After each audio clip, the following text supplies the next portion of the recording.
পথিক, তুমি কি পথ হারিয়েছ? এই প্রশ্ন পথিককে করা হলেও সে সত্বর এই প্রশ্নের উত্তর দিতে পারে না। জীবনের পথে হাঁটতে হাঁটতে জীবন যুদ্ধে যোদ্ধা পথিকের মুখে তখন উত্তর আসে না। গন্তব্যে না পৌঁছানো পর্যন্ত পথিক বুঝতে পারে না সে পথ হারিয়েছে নাকি হারায়নি। কেননা আমাদের প্রত্যেকের জীবনের পথ আলাদা। প্রত্যেককে তার নিজের নিজের পথে চলতে হয়, সমস্যার মুখোমুখি হতে হয়, তাদের সমাধান করতে হয়।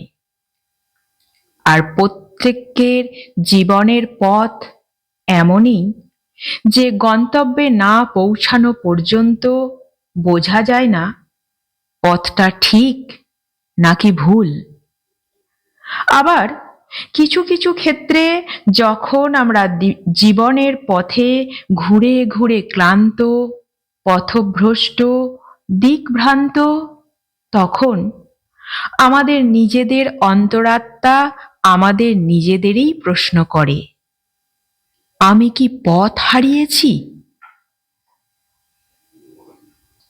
ছোটবেলায় যখন লুকোচুরি, বুড়ি বসন্ত, গোল্লাছুট ইত্যাদি বিভিন্ন রকমের আউটডোর খেলা খেলতাম, তখন খেলা থেকে বিরতি নেওয়ার জন্য কিংবা খেলার সেই দানে আমি অংশগ্রহণ করছি না সেটা বোঝাবার জন্য আবলুস বা আবুলিস দিতাম।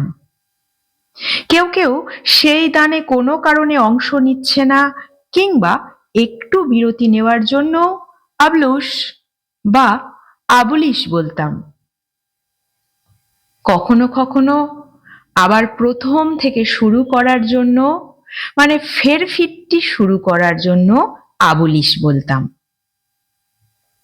সেই শৈশবের খেলাগুলোর মতো জীবনের পথে হাঁটতে হাঁটতে ভুল পথে গেলে কিংবা পথভ্রষ্ট হয়ে পড়লে আবুলিস বা আবলুস দিয়ে আবার যদি ফেরফিরতি শুরু করা যেত, আবার যদি শুরু থেকে শুরু করা যেত, তবে বেশ ভালো হতো, তাই না?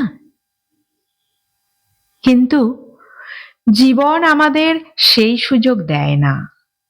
যে সময় জীবন থেকে একবার অতিবাহিত হয়ে যায়, একবার পিছলে চলে যায়, তা আর ফেরত আসে না। আসলে জীবনের মধ্যে সময়রূপী নদীর সেই সময়ের জলে আমরা একবারই অবগাহন করতে পারি, দুইবারও নয়, বারংবারও নয়। সেই সময়রূপী জল চলে গেলে তাকে এই জীবনে আর ফেরত পাওয়া যায় না, যাবেও না।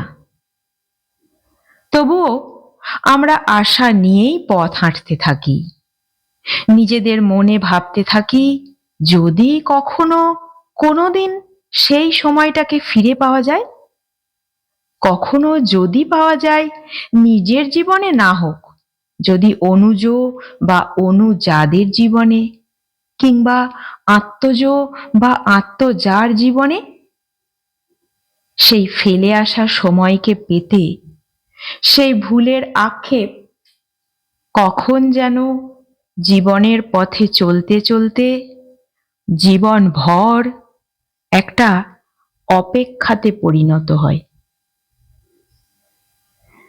এই ছিল আমার আজকের ছোট্ট এক টুকরো লেখা। আশা করি তোমাদের শুনে লেখাটা ভালো লেগে থাকবে। কেমন লাগলো লেখাটা একটা কমেন্ট করে জানিও, আর ভালো লাগলে একটা লাইক শেয়ার করে দিও, আমিও একটু তাহলে মোটিভেশন পাবো।